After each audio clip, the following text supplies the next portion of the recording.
નમસ્કાર મિત્રો, મારું નામ ડૉક્ટર મોહમ્મદ હનીફ સૈયદ છે. હું જેએસ આયુર્વેદ મહાવિદ્યાલય ખાતે એસોસિએટ પ્રોફેસર તરીકે સેવા આપું છું અને ઇફેક્ટિવ આયુર્વેદ સેન્ટર આણંદ ખાતે પ્રધાન ચિકિત્સક તરીકે સેવા આપું છું. આજે આપણે એક એવા વિષય પર ચર્ચા કરવા જઈ રહ્યા છે જે લગભગ દરેક ઘરમાં, દરેક સમાજમાં અને દરેક પેઢીમાં ચર્ચાતો આવ્યો છે. તે વિષય છે ગર્ભાવસ્થા દરમિયાન સાચું શું અને ખોટું શું. જ્યારે કોઈ સ્ત્રી ગર્ભવતી બને છે ત્યારે માત્ર તેના શરીરમાં જ ફેરફાર નથી થતા, પરંતુ સમગ્ર પરિવારની વિચારસરણી, અપેક્ષાઓ અને જવાબદારીઓમાં પણ પરિવર્તન આવે છે. આ સમયગાળા દરમિયાન ગર્ભવતી મહિલાને ઘણી બધી સલાહો મળતી હોય છે. આ સલાહોમાં કેટલીક ઉપયોગી હોય છે, કેટલીક પરંપરાગત અનુભવ પર આધારિત હોય છે અને કેટલીક માત્ર માન્યતાઓ અથવા ગેરસમજ હોય છે. આપણે ઘણી વખત સાંભળીએ છીએ કે આ ખાવું નહીં, આ કરવું નહીં, આમ બેસવું નહીં, આમ વિચારવું નહીં. પ્રશ્ન એ થાય કે શું આ બધી વાતો ખરેખર સાચી છે કે પછી આપણે વર્ષોથી સાંભળેલી માન્યતાઓને સત્ય માની લીધી છે? આજે આપણે આ જ બધા બાબતોને સરળ ભાષામાં સમજવાનો પ્રયત્ન કરીશું. ગર્ભાવસ્થા અંગે માન્યતાઓ કેમ જન્મે છે? સૌપ્રથમ એ સમજવું જરૂરી છે. જૂના સમયમાં આજની જેમ હોસ્પિટલો, અલ્ટ્રાસાઉન્ડ ફેસિલિટી, લેબોરેટરી, પરીક્ષણો અને વૈજ્ઞાનિક માહિતી ઉપલબ્ધ ન હતી.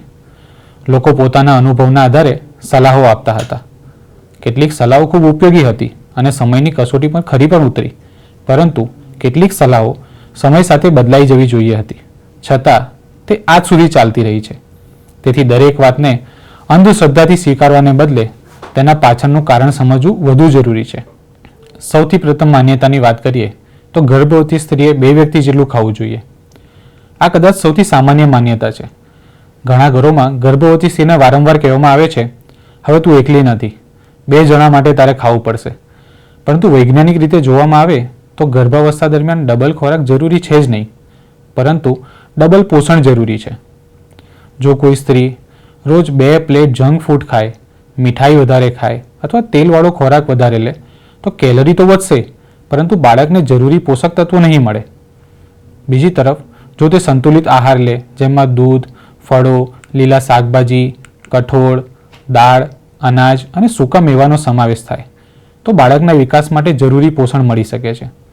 તેથી ગર્ભાવસ્થામાં પ્રશ્ન માત્ર કેટલું ખાવું એ નથી, પરંતુ શું ખાવું એ વધારે મહત્વનું છે. બીજી માન્યતા એ છે કે પપૈયું અને અનાનસ ખાવાથી ગર્ભપાત થઈ જાય છે. ભારતીય સમાજમાં આ માન્યતા ખૂબ જ પ્રચલિત છે. હકીકતમાં કાચા પપૈયામાં કેટલાક એવા ઘટકો છે જે ખૂબ વધારે માત્રામાં લેવાય તો સમસ્યા ઊભી કરી શકે છે, પરંતુ સામાન્ય પ્રમાણમાં પાકેલું પપૈયું ખાવાથી નુકસાન થાય તેવા એટલાય પુરાવા મળ્યા નથી. પપૈયું તો વિટામિન એ, ફાઇબર અને પોષક તત્વોનો સારો સ્ત્રોત છે. એ જ રીતે અનાનસ અંગે પણ અનેક ગેરસમજો છે. સામાન્ય માત્રામાં લેવાતું અનાનસ ગર્ભાવસ્થા માટે હાનિકારક છે તેવું વૈજ્ઞાનિક રીતે સાબિત થયું જ નથી. અહીં મુખ્ય વાત એ છે કે કોઈપણ વસ્તુનું અતિરેક ટાળવું જોઈએ. હવે ત્રીજી માન્યતા એ છે કે ગર્ભાવસ્થા દરમિયાન કસરત કરવી જોઈએ નહીં. ઘણા લોકો માને છે કે ગર્ભવતી સ્ત્રીએ શક્ય તેટલો આરામ કરવો જોઈએ, પરંતુ આજે વિશ્વભરના સ્ત્રીરોગ નિષ્ણાતો માને છે કે સામાન્ય ગર્ભાવસ્થામાં નિયમિત હળવી કસરત ખૂબ જ લાભદાયક છે. દૈનિક ચાલવું, પ્રેગ્નન્સી યોગ, શ્વાસની કસરતો અને હળવી શારીરિક પ્રવૃત્તિથી બ્લડ સર્ક્યુલેશન સુધરે છે, ડાયાબિટીસનું જોખમ ઘટે છે, કમરના દુખાવામાં રાહત મળે છે, ઊંઘ સારી આવે છે અને માનસિક સ્વાસ્થ્ય સુધરે છે. હા, દરેક સ્ત્રીની પરિસ્થિતિ અલગ અલગ હોઈ શકે, તેથી ડૉક્ટરની સલાહ મુજબ જ કાર્ય કરવું જોઈએ. ચોથી માન્યતા એ છે કે ગર્ભવતી સ્ત્રીએ આખો દિવસ આરામ જ કરવો જોઈએ. અહીં એ વાત સમજવી જરૂરી છે કે આરામ અને આળસ વચ્ચે તફાવત છે. શરીરને આરામની જરૂર છે, પરંતુ સતત બેસી રહેવું કે સૂઈ રહેવું સ્વાસ્થ્ય માટે સારું નથી. જો શરીર લાંબા સમય સુધી નિષ્ક્રિય રહે તો વજન વધે છે, બ્લડ સર્ક્યુલેશન ઘટે છે, થાક વધે છે, ડિલિવરી દરમિયાન મુશ્કેલી વધતી જાય છે. તેથી યોગ્ય આરામ સાથે યોગ્ય પ્રવૃત્તિ પણ એટલી જ જરૂરી છે. હવે આગળની માન્યતા વિશે વાત કરીએ તો માતાનો મૂળ બાળકને અસર કરતો નથી. આ ખૂબ જ મહત્વનો વિષય છે. આજે સંશોધન દર્શાવે છે કે ગર્ભાવસ્થા દરમિયાન માતાની માનસિક સ્થિતિ બાળકના વિકાસ સાથે જોડાયેલી છે. જો માતા સતત તણાવ, ચિંતા અથવા ડરમાં રહેતી હોય તો શરીરમાં તણાવ સંબંધિત હોર્મોન્સ વધે છે. તેથી ગર્ભાવસ્થા દરમિયાન ખુશ રહેવું જોઈએ, સકારાત્મક વાતાવરણ રાખવું, સંગીત સાંભળવું, સારું વાંચન કરવું, પરિવાર સાથે સમય વિતાવવો, આ બધી બાબતો મહત્વપૂર્ણ બની જાય છે. અહીં વચ્ચે એ પણ આપણે જોઈ લઈએ કે ગર્ભ સંસ્કારની હકીકત શું છે.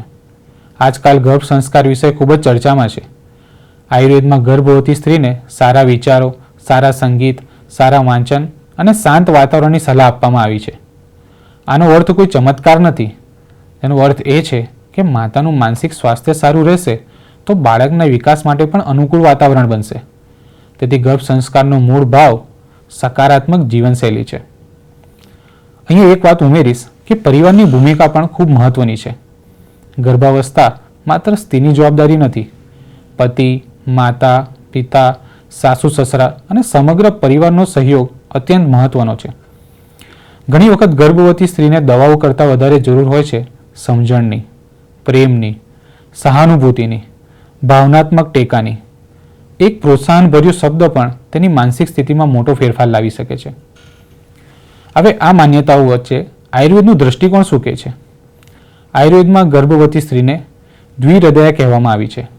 આચાર્ય ચરક કહે છે, ગર્ભિણી દ્વિહૃદયા સ્મૃતા, અર્થાત ગર્ભવતી સ્ત્રી બે હૃદય ધરાવે છે. આનો માત્ર શાબ્દિક અર્થ જ નથી કે તેના અંદર એક બાળકનું હૃદય પણ ધબકી રહ્યું છે, પરંતુ તેનો એક ઊંડો અર્થ પણ છે. હવે તે માત્ર પોતાના માટે જ નથી જીવતી. તેના દરેક વિચારો, દરેક ભાવના, દરેક આહાર અને દરેક આચરણનો પ્રભાવ તેના ગર્ભમાં વિકસી રહેલા નવા જીવન પર પણ પડી શકે છે. તેથી આયુર્વેદ ગર્ભાવસ્થાને માત્ર શારીરિક સ્થિતિ નથી માનતું, પરંતુ એક પવિત્ર જવાબદારી તરીકે જુએ છે. હવે આપણે સાત્વિક આહાર વિશે પણ વાત કરીએ. આયુર્વેદમાં કહેવામાં આવ્યું છે કે ગર્ભવતી સ્ત્રીનો આહાર પૌષ્ટિક, તાજો, સરળ, સુપાચ્ય અને સાત્વિક હોવો જોઈએ. કારણ કે માતા જે ખાય છે તેનાથી જ ગર્ભસ્થ બાળકનું પોષણ થાય છે. આચાર્ય સુશ્રુતે પણ કહ્યું છે, માતૃજમ હિ ગર્ભસ્ય પોષણમ, અર્થાત ગર્ભનું પોષણ મુખ્યત્વે માતા દ્વારા થાય છે. તેથી દૂધ, ઘી, તાજા ફળો, લીલા શાકભાજી, મૂંગ, સાલી ચોખા અને પૌષ્ટિક આહારનું વિશેષ મહત્વ છે. આજે આધુનિક વિજ્ઞાન પણ કહે છે કે પ્રોટીન, આયર્ન, કેલ્શિયમ અને ફોલિક એસિડ બાળકના વિકાસ માટે ખૂબ જ જરૂરી છે. બીજી મહત્વની વાત એ છે કે શાંતિપૂર્ણ વાતાવરણ. આયુર્વેદ માનતું હતું કે ગર્ભવતી સ્ત્રીને ક્રોધ, ઝઘડા, ભય અને તણાવથી દૂર રાખવી જોઈએ. શાંતિપૂર્ણ વાતાવરણ માતાના મનને સ્થિર રાખે છે. જ્યારે માતા શાંત રહે છે ત્યારે શરીરમાં તણાવના હોર્મોન્સ ઓછા ઉત્પન્ન થાય છે. આજે વૈજ્ઞાનિક સંશોધનો પણ દર્શાવે છે કે માતાનો લાંબા સમયનો તણાવ ગર્ભસ્થ બાળકના વિકાસને અસર કરી શકે છે. તેથી જ ઘરનું વાતાવરણ પ્રેમાળ અને સહયોગી હોવું ખૂબ જ જરૂરી છે. ત્રીજું છે સારા વિચારો. મિત્રો, આયુર્વેદમાં માત્ર શરીરની નહીં પરંતુ મનની પણ કાળજી લેવાની વાત કરવામાં આવી છે. સારા વિચારો, સારા પુસ્તકો, પ્રેરણાદાયક વાતો, ભક્તિ, ધ્યાન અને સકારાત્મક ગર્ભાવસ્થા દરમિયાન ખૂબ મહત્વ ધરાવે છે. ગર્ભ સંસ્કારનો મૂળ ભાવ પણ આ જ છે. તેનો અર્થ કોઈ ચમત્કાર નથી, પરંતુ માતાના મનને પ્રસન્ન અને સકારાત્મક રાખવો છે. કારણ કે એક ખુશ માતા પોતાના બાળક માટે વધુ સ્વસ્થ વાતાવરણ તૈયાર કરે છે. તેના પછી વાત કરીએ પૂરતી ઊંઘ. ગર્ભાવસ્થા દરમિયાન શરીર સતત કાર્યરત રહે છે. બાળકનો વિકાસ, હોર્મોનલ ફેરફારો અને શરીરની વધતી જરૂરિયાતો માટે પૂરતો આરામ ખૂબ જ જરૂરી છે. આયુર્વેદ નિદ્રાને જીવનના 3 મુખ્ય આધારસ્તંભોમાં સ્થાન આપે છે. પૂરતી ઊંઘથી થાક ઓછો થાય છે, માનસિક શાંતિ મળે છે, શરીરની પુનઃસ્થાપના થાય છે, બાળકના વિકાસ માટે અનુકૂળ પરિસ્થિતિ સર્જાય છે. આજે આધુનિક વિજ્ઞાન પણ ઊંઘને ગર્ભાવસ્થાનો મહત્વપૂર્ણ ભાગ માને છે. બીજી મહત્વની વાત છે નિયમિત દૈનિકચર્યા. આયુર્વેદમાં દિનચર્યાનું વિશેષ મહત્વ છે. તેમાં પણ ગર્ભાવસ્થા દરમિયાન દિનચર્યાનું ખૂબ જ મહત્વ છે. સમયસર જમવું, સમયસર ઊંઘવું, હળવી શારીરિક પ્રવૃત્તિ, સવારના સમયે તાજી હવામાં ચાલવું અને મનને પ્રસન્ન રાખવું. આ બધી બાબતો ગર્ભાવસ્થા માટે લાભદાયક ગણવામાં આવી છે. આધુનિક વિજ્ઞાન પણ નિયમિત જીવનશૈલીને ગર્ભાવસ્થામાં સ્વાસ્થ્ય જાળવવાનો મહત્વ આધાર માને છે. મિત્રો, ગર્ભાવસ્થા એક કુદરતી પ્રક્રિયા છે. બીમારી નથી. આ સમય દરમિયાન ઘણી માન્યતાઓ સાંભળવા મળે છે. કેટલીક સાચી હોય છે, કેટલીક અડધી સાચી હોય છે અને કેટલીક સંપૂર્ણ ખોટી હોય છે. તેથી કોઈ પણ સલાહને આંખ બંધ કરીને સ્વીકારવાને બદલે તેની પાછળનું કારણ સમજવું જરૂરી છે. યાદ રાખો, સ્વસ્થ માતા એ સ્વસ્થ બાળકનો પાયો છે અને જાણકાર પરિવાર એ સ્વસ્થ માતાનો આધાર છે. આપ સૌનો ખૂબ ખૂબ આભાર.